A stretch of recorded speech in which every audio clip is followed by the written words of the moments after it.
अचानक कलेक्टर साहब की गाड़ी चाय वाले की टपरी के सामने रुकी। ये देखकर चाय वाला घबरा गया। कलेक्टर साहब गाड़ी से नीचे उतरे और चाय वाले के पास आकर पूछा, भोलाराम कहाँ है? चाय वाला बोला, कौन भोलाराम साहब? मैं उसे नहीं जानता।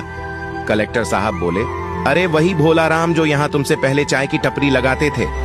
चाय वाला बोला, साहब वो तो 5 साल पहले ही यहां से अपने गांव चला गया, तब से मैं यहां चाय बेचता हूं। कलेक्टर आशुतोष के चेहरे पर अजीब से भाव उभरे। गांव चले गए? क्या तुम बता सकते हो वे गांव क्यों चले गए? चाय वाला बोला, मुझे नहीं पता साहब, मैंने उनसे पूछा ही नहीं। मैं जब यहां आया था तब वह बीमार सा था, सुख कर कांटा हो गया था।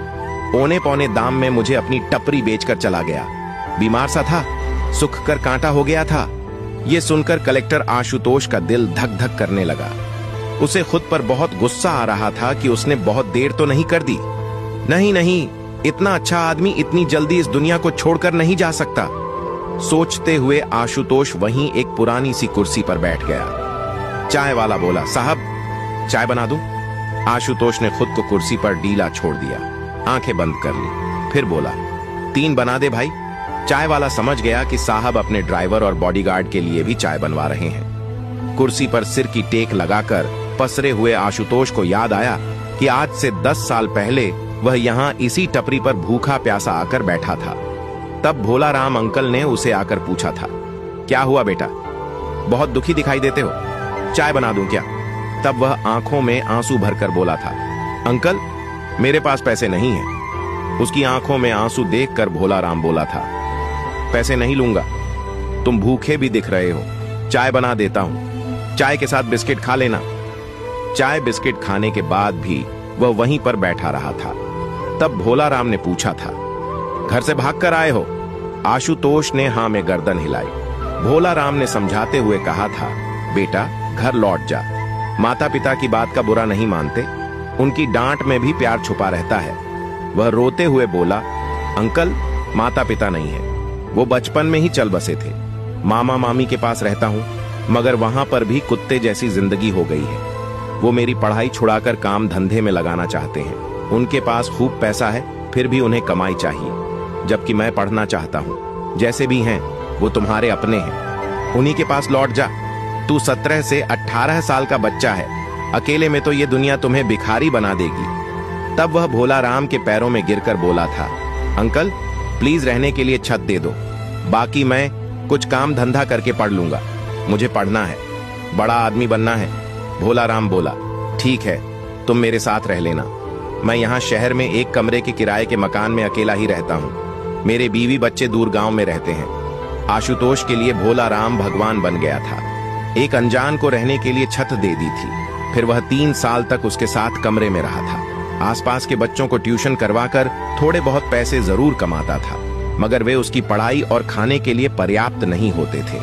फिर भी भोलाराम ने उसे अपने साथ रखा, उसकी ग्रेजुएशन पूरी करवाई। ग्रेजुएशन के बाद वह IAS की तैयारी करने के लिए दिल्ली चला गया था। दिल्ली भी उसे भोलाराम ने ही भेजा था, ताकि वह अपने सपने को पूरा कर सके।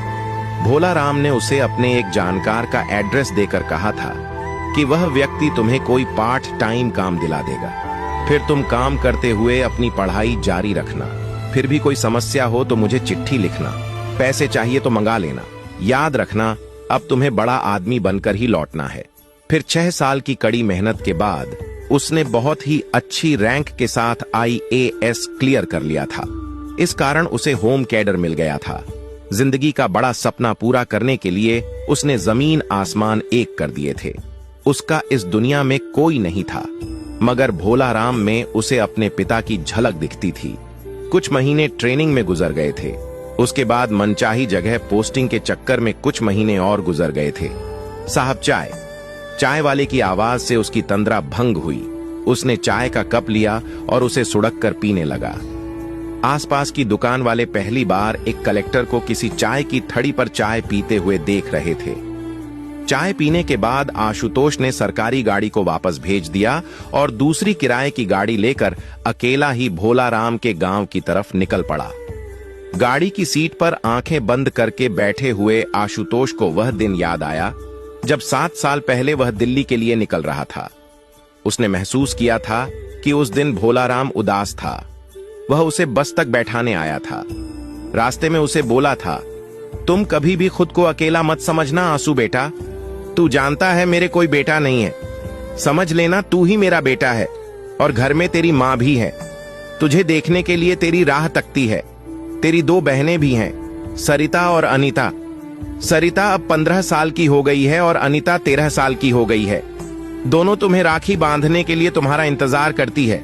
एक तू ही है जो मेरे साथ गांव नहीं जाता, वरना सब तेरा इंतजार करते हैं।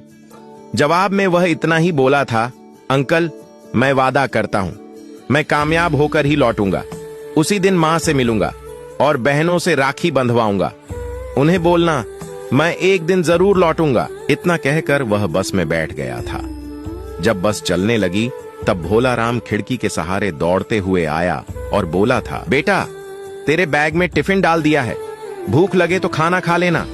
याद करते हुए आशुतोष की आंखों से आंसू बहने लगे थे। वो उसकी इतनी फिक्र करते थे और मैं उन्हें एक चिट्ठी भी नहीं लिख पाया। कितना स्वार्थी हो गया था मैं। बड़ा आदमी बनने के लिए अंधा हो गया था मैं। वह भोलाराम के घर कभी नहीं आया था, मगर गांव का नाम अच्छी तरह से जानता था। गांव पहुंचने के बाद वह लोगों से पूछता हुआ भोलाराम के घर जा पहुंचा। उसने देखा घर में 2 पुराने से कमरे थे। पशुओं के लिए एक टिन शेड बना था। वह गाड़ी से उतरकर सीधा अंदर चला गया। शाम का समय था। भोलाराम की पत्नी गाय का दूध निकाल रही थी। उसकी बड़ी बेटी बर्तन साफ कर रही थी। दूसरी बेटी आंगन में खटिया पर बैठकर सब्जी काट रही थी। उसे गाड़ी से उतरकर अंदर आते देखा तो दोनों लड़कियां अपना काम छोड़कर खड़ी होकर उसकी तरफ देखने लगी। वह चुपचाप आंगन में डली खाट पर बैठ गया। फिर बोला, भोलाराम अंकल कहां हैं? सरिता बोली, पापा को गुजरे हुए तो 4 साल से ऊपर हो गए। इतना सुनते ही आशुतोष को बहुत बड़ा झटका लगा। उसके दिल में दर्द का एक गोला सा उठा।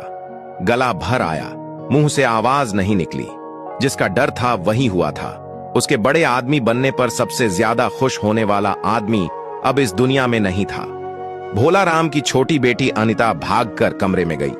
वापस आई तो उसके हाथ में एक फोटो थी जिसमें आशुतोष और भोलाराम साथ खड़े थे। वह कभी फोटो को देखती, कभी आशुतोष को देखती। फिर जोर से चिल्लाई, आशु भैया। सरिता भी उसके हाथ से फोटो छीनकर देखने लगी। फिर वह भी चिल्लाई, मां देखो आंसू भैया आ गए। आशुतोष ने खुद के लिए भैया नाम सुना तो उसकी आंखों से आंसू बहने लगे। वह दोनों हाथ फैलाकर खड़ा हो गया, जैसे बहनों से कह रहा हो, आ जाओ छुटकी, गले से लग जाओ। वह उनके लिए एक अनजान शख्स था, मगर रिश्ता भाई का था, दुनिया का सबसे पवित्र रिश्ता। वह दुनिया में अकेला था और बहनें भाई की कमी से पगलाई हुई थी। इसीलिए दौड़कर दोनों एक साथ भाई के गले जा लगी। मां भी दूध निकालना बीच में छोड़कर उनकी तरफ लपकी। करीब आई तो वह मां के पैरों में झुक गया। मां ने बहती आंखों से उसे उठाकर आंचल से लगा लिया। फिर बोली, आने में बहुत देर कर दी रे बिटुआ। सरिता के पापा तुम्हें बहुत याद करते थे, अंतिम समय तक तुम्हें याद करते रहे। वह तड़पते हुए बोला, उन्हें क्या हुआ था मां? मां बोली, 5 साल पहले जब शहर से लौटकर आए थे तब पता नहीं उन्हें क्या बीमारी लग गई थी। सुख कर हड्डियों का ढांचा लग रहे थे। खाया पिया पचता ही नहीं था। 1 साल तक जगह जगह से दवा ली मगर कोई फायदा नहीं हुआ। फिर एक दिन हमें छोड़कर चले गए। मां आगे बोली, उनके जाने के बाद बहुत मुश्किलें आ पड़ी। सरिता के दोनों चाचा मेरे पीछे पड़े हैं, कह रहे हैं घर और खेत उनके नाम कर दूं, वरना बेटियों की शादी नहीं होने देंगे। पिछले 10 दिनों से तो उन लोगों ने नाक में दम कर रखा है बेटा। रोज धमकी देते हैं कि बेटियों की शादी के बाद तो ये जमीन वैसे भी उनकी हो जाएगी। आशुतोष बोला, मैं आ गया हूं मां, अब मैं सब ठीक कर दूंगा। वह भरे गले से बोली, आने में बहुत देर कर दी रे बिटुआ। वह भी रोते हुए बोला, बड़ा आदमी बनने के चक्कर में फंस गया था मां। वह उसके चेहरे पर लाड़ लड़ाते हुए बोली, बड़ा आदमी बना कि नहीं? वह बोला, हां बन गया हूं मां। मां ने जिज्ञासावश पूछा, कितना बड़ा? थानेदार जितना बड़ा क्या? वह बोला, उससे भी बड़ा। वह फिर बोली, तहसीलदार जितना बड़ा? वह मुस्कुराते हुए बोला, उससे भी बड़ा। कलेक्टर बन गया हूं मां। सरिता बोली, मां भैया जिले के सबसे बड़े अफसर बन गए हैं। मां बोली, अच्छा तब तुम लोग रुको, मैं अभी आती हूं। कहते हुए वह घर की दीवार के पास गई और अपनी देवरानियों के घरों में झांकते हुए तेज आवाज में बोली, सुनो बिमली, मोन की सुनो, अब मैं अकेली नहीं हूं। मेरा बेटा आ गया। तुम्हारा रिश्तेदार थानेदार है ना, मेरा बेटा कलेक्टर है। अब मेरी जमीन की तरफ जरा भी बुरी नजर डाली तो चीर कर रख दूंगी। देवरानियां तो वैसे भी दीवार के पास खड़ी होकर सब सुन रही थी। जब सरिता की मां स्पष्ट कहा तो डर गई। वह रात भर वहीं रुका। उसे अब तक जो सैलरी मिली थी वह सारी मां के चरणों में रख दी। उसके बाद वह चला गया, मगर वह हर संडे अपने घर आता था। उसने वे सारे फर्ज निभाए जो एक बेटा निभाता है। बहनों की धूमधाम से शादी की, फिर मां को अपने साथ ले गया। अब मां बेटे के साथ रहते हुए उसके लिए सुंदर सी लड़की ढूंढ रही है।